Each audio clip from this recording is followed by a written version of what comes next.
আজকে বানাবো রুটির রেসিপি। এইভাবে যদি রুটি একবার বানিয়ে কাউকে খাওয়ানো হয়, সে রোজ এই রুটি বানাতে বলবে।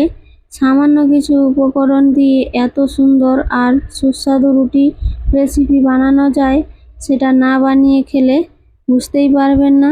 নমস্কার বন্ধুরা, ওয়েলকাম টু মাই চ্যানেল। রুটি বানানোর জন্য প্রথমেই এখানে নিয়ে নিয়েছি দুটো বড় সাইজের আলু।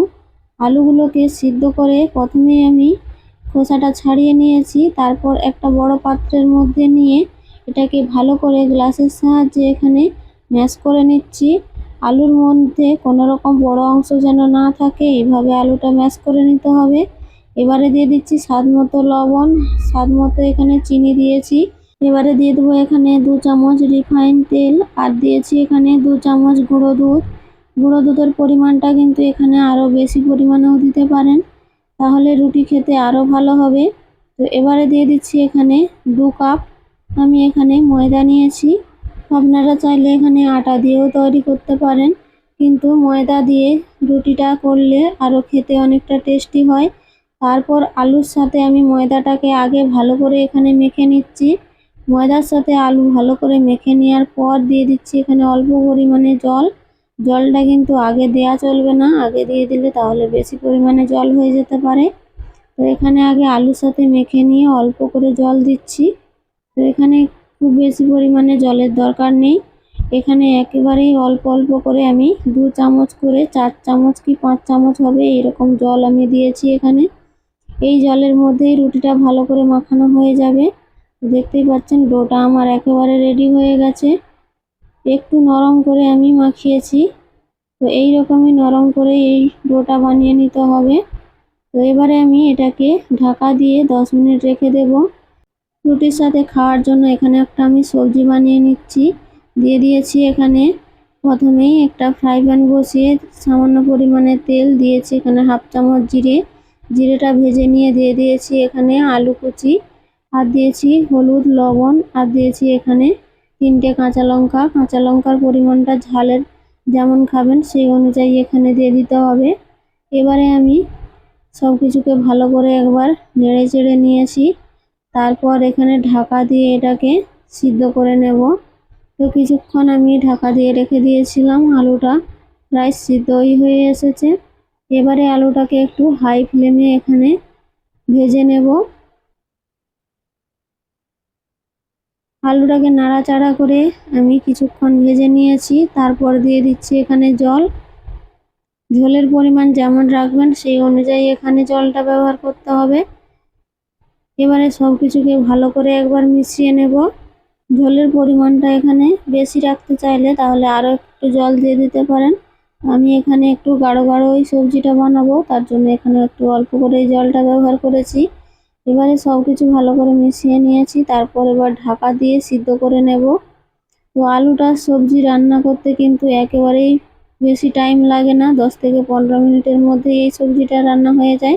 দেখতেই পেলেন আলুগুলো সুন্দরভাবে সিদ্ধ হয়ে গেছে। এবারে একটা গ্লাসের সাহায্যে ভালো করে আমি আলুগুলোকে ম্যাশ করে নিচ্ছি। 2-1টা আলু এইভাবে ম্যাশ করে নিলে ঝোলটা গাঢ় হয়ে যাবে, আর সবজিটা খেতেও কিন্তু অনেকটাই টেস্টি হবে। এই সবজিটা কিন্তু রুটি, পরোটা যে কোনোর সাথেই কিন্তু খেতে অসাধারণ হয়। বানানো খুবই সোজা, আর কিছু ঘরে থাকা উপকরণ দিয়ে এই সবজিটা বানানো যায়। তো সবজিটা আমার রান্না হয়ে গেছে, এবারে গ্যাসের ফ্লেমটা বন্ধ করে দিয়ে নামিয়ে নিচ্ছি। এবার এদিকে নিয়ে নিয়েছি আটাটা। এখানে ভালো করে আরও একবার এই ডোটাকে মেখে নেব। ডোটা আরও ভালো করে যত মাখানো হবে তত কিন্তু ডোটা একদম সফট আর নরম হবে।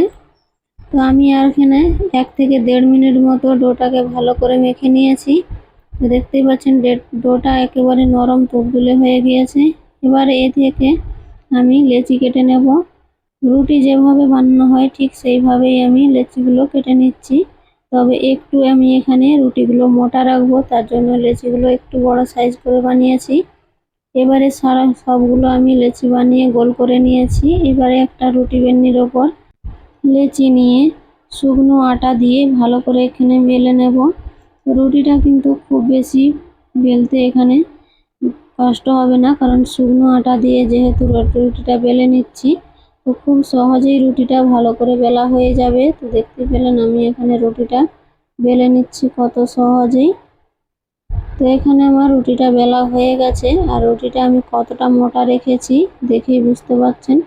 অনেকটাই আমি রুটিটা নর্মাল যে রুটি হয় তার থেকে মোটা রেখেছি। তো আমি একটা একটা রুটি বেলবো আর একটা একটা ভেজে নেব। এগুলো কিন্তু অনেকটাই নরম হয়, তো রুটিগুলো বেলে রাখা যাবে না, সাথে সাথে ভেজে নিতে হবে। তো তার জন্য আগে থেকেই একটা ফ্রাই প্যান এখানে বসিয়ে দিয়েছিলাম গরম হতে। তো হাই ফ্লেমে এখানে তাওয়াটা গরম করে রুটি দিয়ে দিয়েছি। এবারে উল্টে পাল্টে রুটিটাকে আমি সেঁকে নিচ্ছি। আপনারা চাইলে এখানে তাওয়াতেও ভেজে নিতে পারেন, কিংবা আপনারা এখানে যদি না তাওয়ার মধ্যে ভাজতে চান তাহলে এরকম দুই পাশে সেঁকে নিয়ে তারপর ডাইরেক্ট গ্যাসের উপরে রেখেও রুটিটা কিন্তু ফুলিয়ে নিতে পারেন। তবে আমি এখানে আর গ্যাসের উপর দিচ্ছি না, এই তাওয়ার উপরেই রুটিটা আমি এখানে ফুলিয়ে নেব। তো অবশ্যই গ্যাসের ফ্লেম কিন্তু হাই রাখতে হবে তাওয়ায় এইভাবে রুটিটা ভাজতে হলে। তো গ্যাসের ফ্লেম হাই রেখে উল্টে পাল্টে ভালো করে আমি রুটিটা সেঁকে নিচ্ছি, যাতে রুটিটা ভালো করে ফুলে উঠতে পারে। তো দেখতেই পেলেন রুটিটা কিন্তু সুন্দর করে ফুলে উঠেছে। তো যত চেপে চেপে দিবেন এইভাবে খুন্তিয়ে করে, ততই কিন্তু রুটিটা ফুলে উঠবে। তো রুটি বানানোর সময় অবশ্যই এই টেকনিকটা ব্যবহার করবেন, তাহলে কিন্তু প্রত্যেকটা রুটি এখানে ফুলবে সুন্দর হয়ে। তো রুটিটা আস্তে আস্তে কিন্তু ফুলে উঠেছে, আর ঘন ঘন উল্টে দিতে হবে। তো আমার রুটিটা কিন্তু সুন্দর করে ফুলে গেছে। এবারে রুটিটা ভাজা হয়ে গেছে, এবারে আমি এটাকে নামিয়ে নেব। এইভাবে আমি সব রুটিগুলো বানিয়ে নেব। দেখতেই পাচ্ছেন প্রত্যেকটা রুটি কিন্তু সুন্দরভাবে ফুলে উঠেছে। এইভাবে ভাজলে কিন্তু প্রত্যেকটা রুটি ফুলবে। তো সবগুলো রুটি আমার বানানো হয়ে গেছে। তো দেখতেই পাচ্ছেন রুটিগুলো কত সুন্দর হয়েছে, আর একেবারে নরম তুলতুলে। আপনারা যখন নিজে বানিয়ে দেখবেন তখন বুঝতে পারবেন যে এই রুটিটা বানানো কতটা সহজ, আর বানানোর পর খেতে যে কতটাই টেস্টি হয়, না বানিয়ে খেলে বুঝবেন না। তো আজকের রুটির রেসিপি যদি ভালো লাগে তো একটা লাইক দিয়ে দেবেন, আর কমেন্ট করে অবশ্যই জানাবেন কেমন হয়েছে। ভালো লাগলে অবশ্যই একটা শেয়ার করে দেবেন, আর নতুন বন্ধু হয়ে থাকলে চ্যানেলটাকে সাবস্ক্রাইব করে আমার পাশে থাকবেন। শেষ পর্যন্ত দেখার জন্য অসংখ্য অসংখ্য ধন্যবাদ।